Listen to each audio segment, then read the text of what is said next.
أعوذ بالله من الشيطان الرجيم. بسم الله الرحمن الرحيم. فاذكروني أذكركم واشكروا لي ولا تكفرون.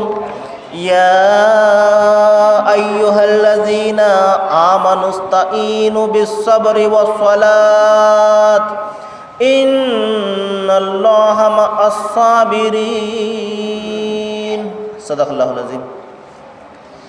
అనంత కరుణామయుడు, అపార కృపాశీలుడు, పాలకుడు, పోషకుడు, సర్వలోక ప్రభు అయిన అల్లా శుభనామంతో ప్రారంభిస్తున్నాను. సోదరులారా, సోదరిమణులారా, అయ్యలారా, అమ్మలారా, అస్సలాము అలైకుం రహమతుల్లాహి బరకాతుహు. సర్వలోక ప్రభు అయిన అల్లాహ్ మనందరి జీవితాలలో శాంతి, శుభాలను, కారుణ్యాన్ని కురిపించునుగాక. ఆమీన్. ఇంతవరకు మీ ముందు మానవులందరి ప్రభువు, మానవులందరి దైవమైన అల్లాహ్ మానవులందరి కొరకు అవతరింపజేసినటువంటి చివరి మార్గదర్శక గ్రంథం దివ్య ఖురాన్ నుండి 2వ అధ్యాయం 152వ వాక్యం యొక్క అరబీ మూలంను పఠించడం జరిగింది. దీని తెలుగు అనువాదం: ఓ ప్రజలారా, మీరు నన్ను జ్ఞాపకం పెట్టుకోండి, నేను మిమ్మల్ని జ్ఞాపకం పెట్టుకుంటాను. నాకు కృతజ్ఞతలు తెలపండి, చేసిన మేలును ఎంత మాత్రం కూడా మరువకండి.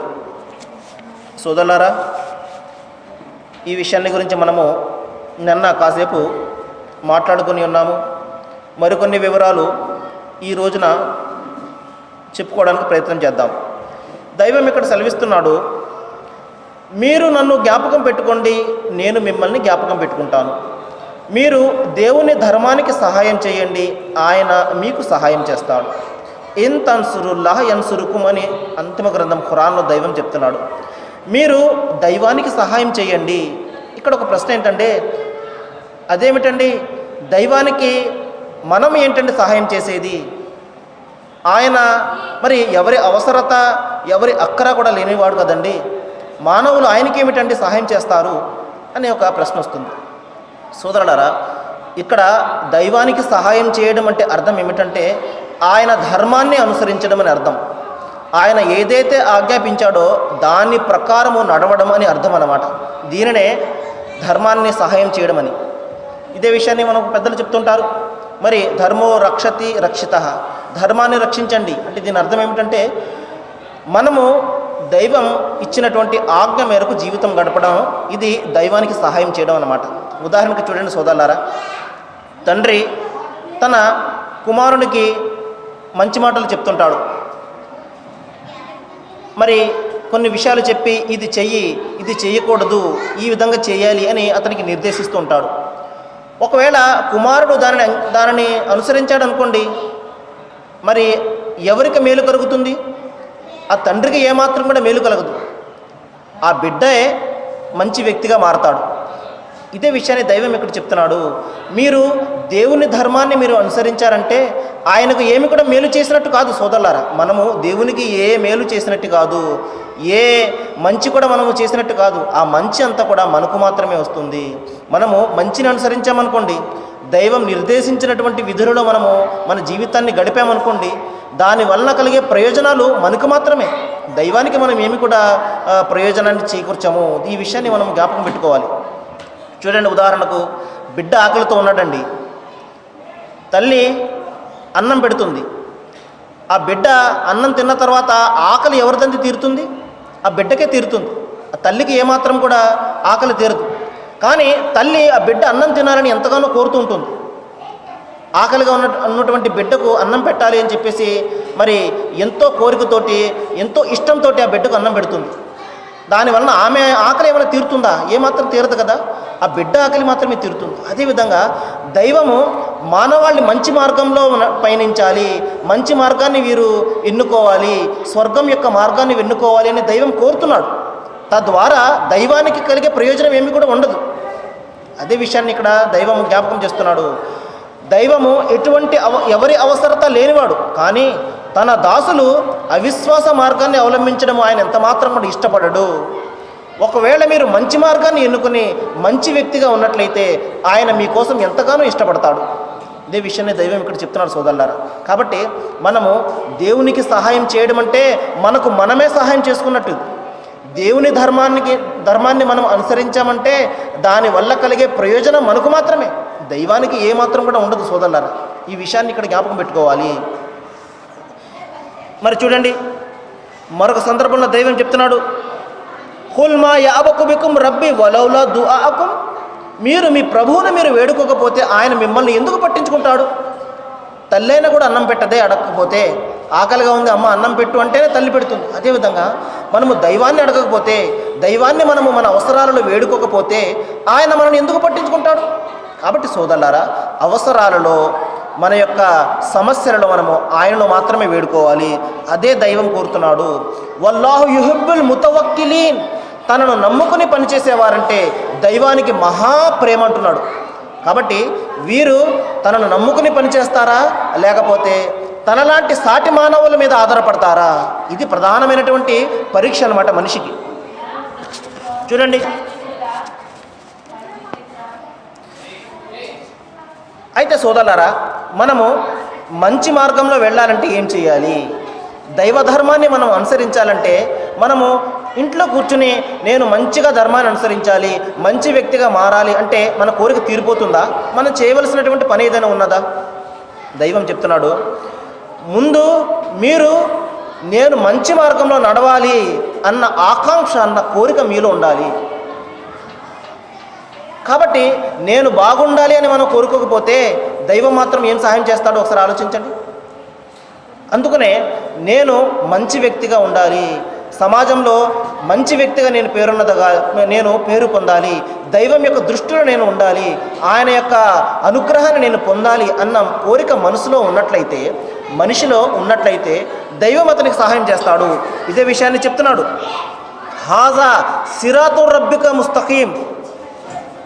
దైవం చెప్తున్నాడు, ఇదే నీ ప్రభు యొక్క రుజువైనటువంటి మార్గము, స్వర్గానికి పోయే మార్గము. ఖద ఫస్సల్నల్ ఆయాతి లిఖౌమి యతజక్కరూన్. దీని యొక్క వాక్యాలు, ఈ ఖురాన్ యొక్క వాక్యాలు ఎవరైతే నేను బాగుపడాలి అని కోరుకుంటాడో అతనికి తేట తెల్లంగా కనబడుతుంటాయి, స్పష్టంగా కనబడుతుంటాయి.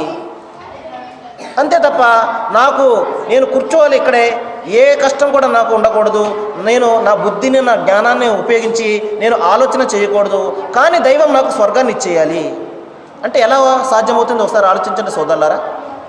అంతిమ గ్రంథం ఖురాన్లో దైవం సెలవిస్తున్నాడు, అమ్ హసిబుతుమ్ అన్ తదఖులుల్ జన్న. మీరు స్వర్గంలో ఇట్టే ప్రవేశించాలని కోరుతున్నారా, ఏమాత్రం కష్టం కలగకుండా? చూడండి సోదరులారా, ₹1 సంపాదించాలంటే మన చెమటను మనం రక్తంగా మారిస్తేనే కానీ ఇక్కడ ₹1 సంపాదించలేము. అటువంటిది భూమి ఆకాశాల విశాలమైనటువంటి స్వర్గాన్ని పొందాలంటే ఎంత కష్టపడాలి ఒకసారి ఆలోచించండి. అందుకనే మనము దేవుని ధర్మాన్ని మనం అనుసరించినట్లయితే ఆయన మనకు సహాయం చేస్తాడు, ఆ ధర్మంలో మనకు తేలికను కలుగజేస్తాడు. అదే విషయాన్ని ఇక్కడ చెప్తున్నాడు, మీరు మీ బుద్ధిని, మీ జ్ఞానాన్ని కాస్త ఉపయోగించండి. మీలో కొద్దిపాటి బుద్ధి అయినా మీరు వినియోగించినట్లయితే దైవము మీకోసం మార్గాలను తెరుస్తాడు. కాబట్టి మొట్టమొదటి ప్రయత్నం అనేది మనిషి చేయవలసి ఉంటుంది. కాబట్టి మనము 1 అడుగు ముందుకు వేసినట్లయితే దైవము 4 అడుగులు మన వైపునకు వేస్తాడు. మనము నడిచి వెళ్ళినట్లయితే ఆయన మన వైపునకు పరిగెట్టుకుంటూ వస్తాడు. కాబట్టి మొట్టమొదటి ప్రయత్నము మనిషి చేస్తాడా లేదా అన్నదే పరీక్ష. కానీ మనిషి ఏమనుకుంటాడంటే నేను ఏ కష్టం కూడా పడకూడదు, అన్నీ నా కాళ్ళ దగ్గరకు వచ్చేయాలి, దైవం తలిస్తే నేను కూడా మంచి వ్యక్తిగా మారిపోదును కదా, ఆయన తలవలేదు కాబట్టి నేను ఈ విధంగా ఉన్నాను, ఈ విధంగా నేను మరి మద్యపానంలో చెడుల్లో ఎందుకు కూరుకుపోయాను అంటే ఆయన నాకు మార్గం చూపించలేదు కదా, అందుకనే నేను ఈ విధంగా ఉన్నాను.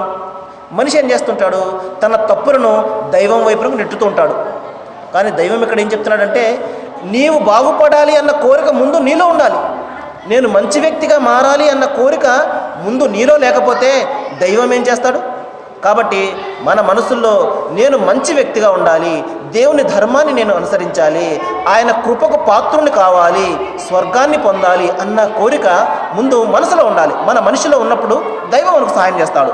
అప్పుడు దైవం ఏం చేస్తాడంటే చెప్తున్నాడు, వల్లజీన జాహదు ఫీనా వ నహది అన్నహం సుబులనా, ఎవరైతే నా కోసం తీవ్రంగా ప్రయత్నాలు చేస్తారో, మంచి మార్గంలో రావాలని, మంచి వ్యక్తిగా మారాలని, మంచి అలవాట్లను సాధించాలని ఎవరైతే కోరిక కలిగి ఉండి ఎవరైతే ప్రయత్నాలు చేస్తారో, కోరిక కలిగి ఉండాలి, దానికోసం ప్రయత్నం కూడా చేయాలి సోదరులారా. మనసు నిండా కోరిక ఉంది నేను బాగుపడాలి అని, కానీ ఏ ప్రయత్నము చేయను, దానివల్ల ఏ ప్రయోజనం ఉంటుంది?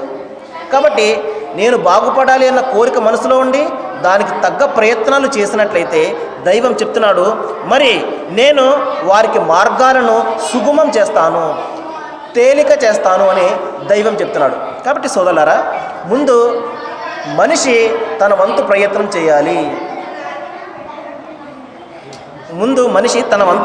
చేయాలి. ఇంకా దైవం చెప్తున్నాడు, వల్లాహు ఎహ్ది ఇలైహి మన్ అనాబా. ఇంకొక మాట స్పష్టంగా దైవం చెప్తున్నాడు. ఏం చెప్తున్నాడండి? ఎవరైతే నా వైపునకు తిరుగుతారో వారికి మాత్రమే నేను మార్గాన్ని చూపుతాను అంటున్నాడు. చూడండి, కండిషన్ పెడుతున్నాడు. నేను మంచి వ్యక్తిగా మారాలి అని ఎవరైతే దైవం వైపునకు తిరుగుతాడో, ఆయన ఆజ్ఞ వైపునకు తిరుగుతాడో, ఆయన పంపినటువంటి గ్రంథం వైపునకు తిరుగుతాడో, ఆయన పంపినటువంటి ప్రవక్త వైపునకు తిరుగుతాడో, దైవం అటువంటి వానికి మార్గం చూపుతాడు. అంతే తప్ప ఇంట్లో కూర్చుని నేను మంచి వ్యక్తిగా మారాలి అంటే అది ఎంత మాత్రం సాధ్యమయ్యే పని కాదు. కాబట్టి ఒక్కసారి మన బుద్ధిని వినియోగించినట్లయితే, ఒక్కసారి మనము నేను బాగుపడాలి అన్న కోరిక మనలో ఉండి దానికి తగ్గ ప్రయత్నాలు చేసినట్లయితే దైవం ఏం చేస్తాడో చూడండి. అంతిమ గ్రంథం ఖురాన్లో చెప్తున్నాడు, అప్పుడు నేను మీ హృదయాలను తెరుస్తాను. వ యష్రహ్ సద్రహు లిల్ ఇస్లాం, నేను వారి కోసము మార్గాలను సుగమం చేస్తాను, వారి హృదయాలను తెరుస్తాను. చూడండి, నేను చిన్న ఉదాహరణ చెప్తాను. మనము ఒక బాటిల్లో నీళ్లు పోయాలనుకోండి, ముందు ఏం చేయాలి? మనము ఆ బాటిల్ మూతను తీయాలి, క్యాప్ను తీయాలి. క్యాప్ పెట్టి మనము బిందులు కొద్దీ నీళ్లు పోసినప్పటికీ కూడా అందులో ఒక్క చుక్క కూడా వెళ్ళదు. అదేవిధంగా దైవము మన హృదయాల యొక్క సీల్ను తీసాడనుకోండి, మూతను తీసాడనుకోండి, మనము ఏ మంచి చెప్పినా కూడా అతని బుర్రకెక్కుతుంది. ఒకవేళ మన హృదయాలకు సీలు పడిపోయింది అనుకోండి, తాళం పడిపోయింది అనుకోండి, పరదాలు కప్పి ఉండిపోయాయి అనుకోండి, మనం ఎంత మంచి చెప్పినా కూడా అతనికి బుర్రకెక్కదు. అందుకని మనం చెప్తుంటాం, బాబు ఈ విధంగా చేయాలి, ఈ విధంగా చేయకూడదు, ఇది చెడు అలవాటు, ఇది మంచి అలవాటు, ఈ విధంగా చేయాలి అని మనము చెడు అలవాట్లో కూరుకుపోయిన వాళ్ళకి ఎంత చెప్పినా కూడా వాళ్ళ బుర్రకెక్కదు. ఎందుకంటే వాళ్ళ హృదయాలకు తాళాలు పడిపోయాయి. ఎవరైతే దైవానికి దూరంగా పోతుంటారో దైవం కూడా వాళ్ళని పట్టించుకోడండి. దైవం కూడా నీ కర్మకు పో అని చెప్పేసి వాళ్ళని విడిచిపెట్టేస్తాడు. బలవంతంగా తీసుకొచ్చి ఆయన మార్గాన్ని అనుసరింపజేయవలసిన అవసరము దైవానికి ఎంత మాత్రం కూడా లేదు సోదరులారా. మరొకసారి మీకు ప్రధానంగా చెప్తున్నాను, దైవము సత్యమేదో అసత్యమేదో తేటతెల్లం చేస్తాడు. తన ప్రవక్తల ద్వారా, తన గ్రంథాల ద్వారా ఏది నిజమైనటువంటి మార్గము, ఏది నిజమైనటువంటి మార్గము, ఏది స్వర్గానికి పోయే మార్గము, ఏది అపమార్గమో, ఏది నరకానికి పోయే మార్గమో రెండు కూడా తేటతెల్లంగా చూపిస్తాడు. ఆ ఎన్నుకునే స్వేచ్ఛను మనిషికి ఇచ్చేశాడు. కాబట్టి అతను ఇన్నా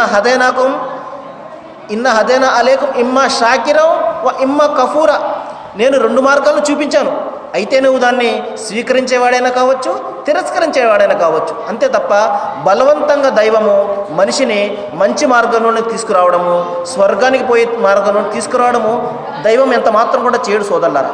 ఎందుకంటే ఈ ప్రపంచం ఒక పరీక్ష. ఇక్కడ ఎవరు దైవం యొక్క ఆజ్ఞను అనుసరిస్తారో, తన మనోకాంక్షలను విడిచిపెట్టి దైవం ఆజ్ఞను అనుసరిస్తారా లేదా అన్నదే ప్రధానమైనటువంటి పరీక్ష. దైవం ఇచ్చినటువంటి ఎంపిక స్వేచ్ఛ ఉంది చూసారా, దీనిని మనం వినియోగించి మంచి మార్గాన్ని ఎన్నుకుంటారా లేదా అన్నది ఇక్కడ పరీక్ష. కాబట్టి దైవం ఎప్పుడు కూడా బలవంతంగా ఎవరిని కూడా మంచి మార్గంలోనికి తీసుకురావడానికి ప్రయత్నం చేయడు. కానీ ఎవరైతే దైవం యొక్క మార్గాన్ని అనుసరించాలి అన్న కోరిక ఉంటుందో, నేను బాగుపడాలి అన్న కోరిక ఎవరిలైతే ఉంటుందో దైవం వారి హృదయాలను తెరుస్తాడు. తద్వారా మనం ఏ మంచి చెప్పినప్పటికీ కూడా వారి గుండెల్లోనికి వెళ్తుంది, వారి మనస్సులో ఆ మాటలు స్థానాన్ని సంపాదించుకుంటాయి. కాబట్టి దైవం ఈ విధంగా హృదయాన్ని తెలుస్తాడు. ఎప్పుడైతే ఒక చిన్న ప్రయత్నం మనం చేస్తామో, నేను బాగుపడాలి, నేను దైవ మార్గంలో ఉండాలి, నేను చెడుల నుండి దూరం అవ్వాలి, మంచి వ్యక్తిగా నేను మారాలి అన్న ఎవరిలో అయితే కోరిక కలిగి దాని ప్రకారం అతను ప్రయత్నం చేస్తాడో అప్పుడు దైవం అతని హృదయాన్ని తెలుస్తాడు. ఎవరైనా మంచి చెప్పినా కూడా ఆ మంచి అతని బుర్రకెత్తుంటుంది, అతని మనసులో స్థానాన్ని సంపాదించుకుంటుంది. ఆ తర్వాత ఇంకా చెప్తున్నాడు, నేను అతని మార్గాలను తేలిక చేస్తాను అంటున్నాడు. ఉదాహరణకు చూడండి, దైవము 24 గంటల్లో 5 పూటల్లో కూడా మీరు ప్రార్థనను స్థాపించండి అని ఆజ్ఞ ఇచ్చాడు, నమాజును స్థాపించండి అని ఆజ్ఞ ఇచ్చాడు. ఇది చూడ్డానికి చాలా కష్టంగా కనబడుతుంటుంది. మరి తెల్లవారుజామున నమాజ్ అంటే ఎంత కష్టమైనటువంటి పనో, మరి చాలా మత్తైనటువంటి నిద్ర పడుతుంది. మరి ఆ నిద్రను త్యాగం చేసి ఆ నమాజును ఆచరించడం అనేది అది తేలికైనటువంటి విషయం కాదు. కానీ దైవం ఇక్కడ ఏం చెప్తున్నాడంటే, ఎవరి హృదయాలైతే నేను తెరుస్తానో మరి వారికి ఆ మార్గాలను అనుసరించడంలో తేలికను ప్రసాదిస్తానంటున్నాడు. కాబట్టి వారికి నమాజును ఆచరించడము, దైవ మార్గంలో ఈ విధంగా 5 పూటల ప్రార్థన చేయడం అనేది ఎంత మాత్రం కూడా కష్టంగా ఉండదు, చాలా తేలికగా ఉంటుంది. అటువంటి వారికి నమాజును విడిచిపెట్టేయడం కష్టమైపోతుంది. మరొక సందర్భంలో దైవం చెప్తున్నాడు, ఇన్నహా ల కబీరతున్ ఇల్లా అలల్ ఖాషియీన్. నిస్సందేహంగా ఈ నమాజు అనేది చాలా కష్టతరమైనటువంటి కార్యం, కానీ నా దాసులకు ఇది ఎంత మాత్రం కూడా కష్టం కాదు అని దైవం చెప్తున్నాడు. ఈ విధంగా దైవ మార్గంలో అనుసరించడము, మంచి కోసం పాటుపడ్డాము అనేది ఆ దైవము తేలిక చేస్తాడు. దైవ మార్గం వారికి తేలికగా కనబడుతుంటుంది. ఈ విధంగా వారి యొక్క మార్గాలను దైవము సుగమం చేస్తానంటున్నాడు. ఎవరికండి?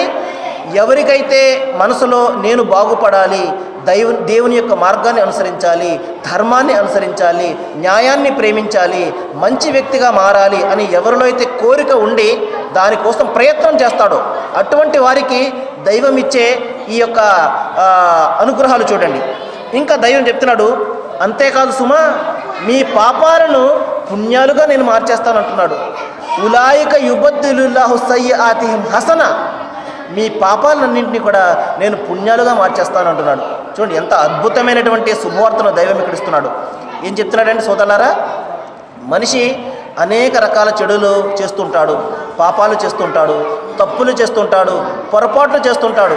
కానీ దైవం చెప్తున్నాడు, ఒకవేళ నీవు దైవం వైపునకు తిరిగినట్లయితే, వమన్ తాబ వ ఆమన వ అమిల అమలన్ సాలిహ, నీవు దైవం వైపునకు తిరిగి మంచి పనులు నువ్వు చేసినట్లయితే దైవం చెప్తున్నాడు, ఉలాయిక యుబద్దిలుల్లాహు సయ్యిఆతిహిం హసన. నీ పాపాలను నేను పుణ్యాలుగా మార్చేస్తాను, పాపాల స్థానంలో పుణ్యాలను నేను పెట్టేస్తానంటున్నాడు. ఎంత అద్భుతమైనటువంటి శుభవార్తను దైవం ఇస్తున్నాడు చూడండి. ఎవరికంటే ఈ ఫెసిలిటీ, ఎవరికి అనుగ్రహము, ఎవరికి ఈ శుభవార్త? ఎవరైతే దైవం వైపునకు తిరుగుతారో, ఎవరైతే నేను మంచి వ్యక్తిగా మారాలి అని కోరుకుంటాడో. లేదు, నాకు మనసు నిండా కోరిక ఉన్నది మంచిగా మారాలని, కానీ ఏ ప్రయత్నం నేను చేయడం లేదు, దాని వలన వ్యర్థం సోదరులారా. అటువంటి వ్యవహారాల వలన ఏ మాత్రం కూడా ప్రయోజనం ఉండదు. ఇంకా అంతేకాదు సోదరులారా, దైవం చెప్తున్నాడు, నేను వారికి స్వర్గపు వనాలలో స్థానాన్ని ఇస్తానంటున్నాడు. వయుదుఖులహుం జన్నాతిన్ తజ్రీ మిన్ తహతిహల్ అన్హార్. వాటి కింద కాలువలు ప్రవహిస్తుంటాయి. అంతేకాదు సోదరులారా, చూడండి ఎంత అద్భుతమైనటువంటి శుభవార్తను దైవం ఇస్తున్నాడు అంటే, ఎవరైతే నేను మంచిగా ఉండాలి, ధర్మాన్ని అనుసరించాలి, దేవుని యొక్క ధర్మాన్ని అనుసరించి ఆయనకు సహాయం చేయాలి అని ఎవరైతే కోరుకుంటారో వారి పాపాలను పుణ్యాలుగా మార్చడమే కాదు, వారికి స్వర్గాన్ని ప్రసాదిస్తాను. మరణం తర్వాత వచ్చే ఆ జీవితం శాశ్వతమైనటువంటి భార్యాబిడ్డలతోటి కూడినటువంటి ఆ శాశ్వతమైనటువంటి స్వర్గాన్ని నేను ప్రసాదిస్తాను అని దైవం ఇక్కడ శుభార్తిస్తున్నాడు. ఒకవేళ సోదరులారా మనం ఈ పని చేయకపోతే, దీని గురించి కూడా మనం చెప్పుకుని ముగించుకోవడానికి ప్రయత్నం చేద్దాము. ఒకవేళ నా ఇష్టం వచ్చినట్టు నేను జీవితం గడుపుతానండి, నేను దేవుని యొక్క మాటను వినను, దేవుని యొక్క ధర్మం నాకు అనవసరము, ఇదే జీవితము, ఇక్కడే జీవితము, ఇక్కడే మరణము, నా యొక్క మనస్సుకు నేనే అధిపతిని, నా యొక్క మనస్సుకు నేనే యజమానిని, నా మనస్సే నా మనోకాంక్షలే నా దైవము, అది ఏదైతే చెప్తుందో అదే నేను చేస్తాను, ఇటువంటి మొండి వైఖరి ఎవరైతే కలిగి ఉంటారో దైవము ఒక హెచ్చరికను చేస్తున్నాడు. యా అయ్యుహల్ ఇన్సాన్ యా అయ్యుహల్లజీన ఆమను ఉత్తఖుల్లా అని చెప్పి ఏం చెప్తున్నాడు, వల్ తన్జుర్ నఫ్సు మా ఖద్దమత్ వత్తఖుల్లా ఇన్నల్లాహ ఖబీరుం బిమా తఅమలూన్ వలా తకూను కల్లజీన నకుల్లాహ. మీరు దైవాన్ని మర్చిపోయే మాదిరిగా వెళ్ళిపోకండి. మీరు ఆ విధంగా అయినట్లయితే దైవం కూడా మిమ్మల్ని మర్చిపోతాడు. దైవం ఇక్కడ ఏం చెప్తున్నాడు, ఒకవేళ మీరు ఆయన విడిచిపెట్టినట్టయితే ఆయన కూడా మిమ్మల్ని విడిచిపెట్టేస్తాడు. మీరు ఒకవేళ దైవాన్ని మీరు మర్చిపోయినట్లయితే ఆయన కూడా మిమ్మల్ని మర్చిపోతాడు. కాబట్టి సోదరులారా, ఇది ఒక కండిషను. మనము దైవాన్ని గట్టిగా పట్టుకున్నట్లయితే అప్పుడు మనకు రుజుమార్గం లభిస్తుంది. నేను నా స్థానంలో కదలకుండా స్థిరంగా ఉంటాను, అన్నీ నా వద్దకు వచ్చేయాలి అంటే ఎంత మాత్రం కూడా జరిగే పని కాదు సోదరులారా. మనము దైవాన్ని జ్ఞాపకం పెట్టుకున్నప్పుడు మాత్రమే మనము ఆయన మనల్ని జ్ఞాపకం పెట్టుకుంటాడు అన్న ఆశను కలిగి ఉండవచ్చు. దైవాన్ని జ్ఞాపకం పెట్టుకోవడం అంటే ఆయన ఆజ్ఞ మేరకు జీవితం గడపడము. కాబట్టి ఒకవేళ మనం ఆ విధంగా చేయకపోతే దైవం చెప్తున్నాడు, ఎవరైతే ఈ విధంగా తమ ఇష్టం వచ్చినట్టు జీవితం గడుపుతారో వారికి నేను వ్యవధినిస్తూ పోతుంటాను, తద్వారా వారు మరింత పాపాలు కూడగట్టుకోవాలని. మనిషి అనుకుంటాడు, నేను తప్పు చేస్తుంటే నన్ను ఎవరు పట్టుకోవడం లేదు కదా అని చెప్పేసి భావిస్తుంటాడు. కానీ అతనికి తెలియనటువంటి విషయం ఏమిటంటే దైవం అతనికి వ్యవధినిస్తున్నాడు మరింత పాపాలు మూటగట్టుకోవాలని. ఇంకా అంతేకాదు, నువ్వల్లహి మా తవ్వల్ల, అతను ఏ దిక్కునకైతే తిరుగుతాడో ఆ దిక్కునకే తిప్పివేస్తాను. చెడు మార్గంలో ఇంకా ముందుకు పోతుంటాడు, అవినీతిలో ముందుకు పోతుంటాడు, అక్రమాలలో ముందుకు పోతుంటాడు. తర్వాత దైవం చెప్తున్నాడు, వా నుస్రీహిం నారా, అతనిని నేను భయంకరమైనటువంటి అగ్నిలో నరకంలో త్రోసివేస్తాను చివరికి అని దైవం హెచ్చరిస్తున్నాడు. కాబట్టి సోదరులారా, మనము ఈరోజు విన్నటువంటి మాటల్లో ప్రధాన అంశం ఏమిటంటే మనము దైవాన్ని జ్ఞాపకం పెట్టుకున్నట్లయితే, ఆయన ధర్మాన్ని అనుసరించినట్లయితే దైవం కూడా మనకు సహాయం చేస్తాడు, దైవం కూడా మనల్ని జ్ఞాపకం పెట్టుకుంటాడు.